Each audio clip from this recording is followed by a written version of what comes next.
एक हमारा आदरणीय श्री 1008 चुम्बन स्वामी राहुल गांधी, हम अपनी बहन का हाथ पकड़ के भी खुले में नहीं चलते गांव देहात में और शहर में। और ये बंदा कह रहा है अबे तुम वेस्टर्न कल्चर से हमारा देश चलेगा। साला यहाँ पर पत्थर गिरता है तो कहते हैं हाय अल्लाह पर पत्थर मार दिया। अब जब राहुल गांधी ने नरेंद्र मोदी को गाली बकी तब नरेंद्र मोदी पूर्ण बहुमत से भारत सरकार में आया। ईंट का जवाब पत्थर से देगा और पत्थर का जवाब जो है ना वो रापा से देगा, तो बवासीर बन जाएगी, पिछाड़ेगी।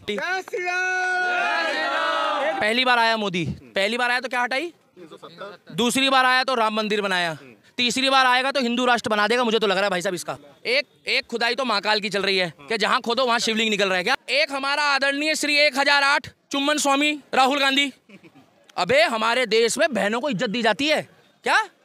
हम अपनी बहन का हाथ पकड़ के भी खुले में नहीं चलते गांव देहात में और शहर में, क्योंकि हमारी बहन है। क्या मैं तुम्हें सच्चाई बता रहा हूँ, क्योंकि बहन को हम बहन के तरीके से देख यार देवी मान लो, मतलब हमारे घर की इज्जत है बहन।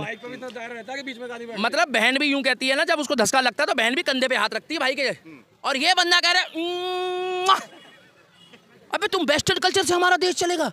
हमारे बाप दादाओं ने कभी ये चुम्मा चट्टी वाली कोई बात देखी? ये तो आजकल फैशन चला है मोबाइल पे, ये आजकल के लौंडे कर रहे हैं। साला वो कल एक बंदा मुझे वीडियो भेज रहा, कह रहा दीपक भाई इस वीडियो में भी कुछ बोलो, भाई तुम्हारे बारे में भी कुछ बोल रहा हूँ और ये लाइन जरूर डालना। पहले हमारे दिल्ली मेट्रो में, अब किसी की बहन बेटी ले जाओ परिवार, भाई साहब इतना गंदा कर दिया दिल्ली मेट्रो का हाल। ये पार करो ना यूनिवर्सिटी, ऐसा ऐसा सीन चल रहा होता है कि लोगों ने भगवान कसम जो है ना वो ए मूवी देखनी छोड़ दी, कह रहे चलो मेट्रो वहीं देखेंगे। अब सुनो, अब मेट्रो तो छोड़ो, अब रेलवे में थर्ड एसी में, सेकंड एसी में लड़की कह रही मुन्नी बदनाम हुई डार्लिंग तेरे लिए, कोई कार्रवाई नहीं होगी। कारण सुनो, वो लड़की कह रही है ओ बरस दे सर्दी बोसी अदा रे बोसी अदा।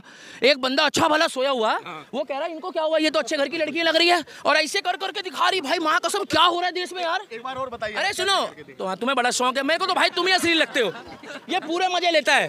तुम क्या चोरी छुपे देखते हो क्या तुम भी? मैं इसीलिए तो देख रहा हूँ, मैंने वो नहीं देखा। तो हमारे देश की संस्कृति वेस्टर्न कल्चर नहीं है, हमारे देश की संस्कृति है हिंदू हो, मुस्लिम हो, सिख हो, ईसाई हो, हमारी बहन बेटी। भाई साहब एक बात बता रहा हूँ, मुझे कोई दिक्कत नहीं है भैया, तुम कुछ भी पहनो। आज भी जब हमारी बहन बेटी चुन्नी लेके चलती है ना भाई साहब, तो एक अलग ही सुकून मिलता है, चाहे वो किसी की भी बहन बेटी हो। क्योंकि अगर वो चेहरे पे और सर पे अगर वो थोड़ा सा अपने आप को पर्दा रखती है, चुन्नी रखती है, तो हमारे लिए खुशी की बात है। बुरखे से भी शांति मिलती है ना। मेरी बात सुनो, अरे उसमें भी तो ढका हुआ होता है। बुरखा पहनना उनका कल्चर है, मगर जिस जगह अलाउ नहीं है वहां आप थोड़ी देर के लिए बात मान लो।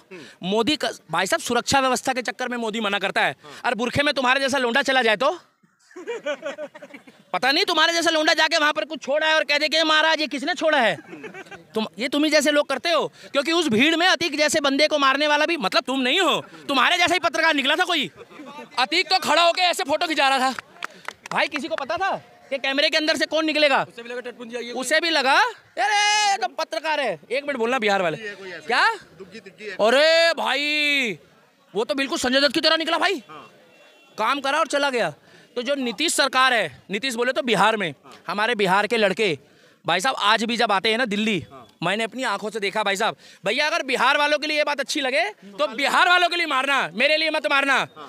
बिहार के लड़के यहीं खड़े होके मेरे सामने मैंने सुना है, कहते माँ गांव में सब ठीक बा?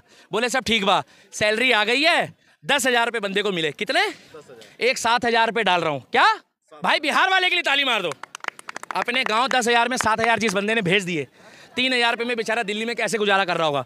10,000 12,000 रुपये का भी रोजगार नहीं है बिहार में, आप जाके पता करो। क्यों? क्योंकि वहां पर सिर्फ नाम के आगे यादव लगा रहा है कोई, वहां पर जातिवाद की राजनीति कर रहे हैं, और उनको रोजगार देते हैं जो पार्टी का झंडा उठाता है। जैसे तुमने RLD का उठा लिया तो तुम्हारे सारे रिश्तेदार भर्ती कर लेंगे, तुमने इसका उठा लिया, जहां देखी तवा बारात वहीं बिताई सारी रात, ये नीतीश कुमार, इसका झंडा उठा लिया तो तुम्हें नौकरी मिल जाएगी। और अगर तुम कहोगे ना मैं किसी पार्टी का पक्षपात नहीं करता, तो तुम्हें घंटा नहीं नौकरी मिलेगी, चाहे तुम ग्रेजुएट हो।